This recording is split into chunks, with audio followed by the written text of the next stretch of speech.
এক অঞ্জনাকে নিয়ে 52টা গান আপনি লিখেছেন, আর আমি যদি সেই সংখ্যাটা ভুল না করি আপনার 43টা গানই আপনার গাওয়া।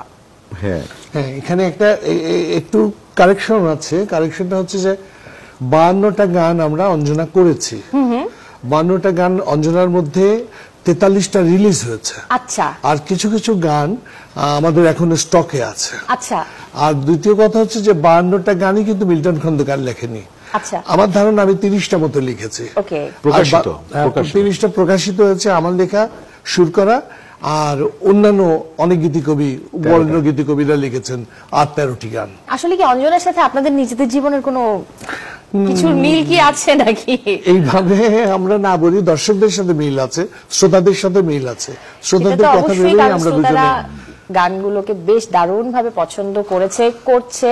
আমি একটু জানতে চাই যে অঞ্জনার জন্মটা আসলে কিভাবে, যদি বলেন মিল্টন ভাই। অঞ্জনার জন্ম গানে গানেই জন্ম হয়েছে। হয় না, অনেক অনেক গান বাংলাদেশে আছে মেয়েদের নাম নিয়ে, আমরা ওইরকম করে একটি লিখেছিলাম। মানে বিষয়টা আপনাকে ক্লিয়ার করি, আপনি মনে করছেন যে সত্যটা আমরা বলছি না, বা আপনি জিজ্ঞাসা করছেন জনগণ, আমি এমনটা মনে করছি না, দর্শকদের আসলে জানাতে চাইছি। এটা কিছু না, আমরা হয়েছে কি ভিতরে যে রসটা আছে এটা ভেঙে বলতে চায় না।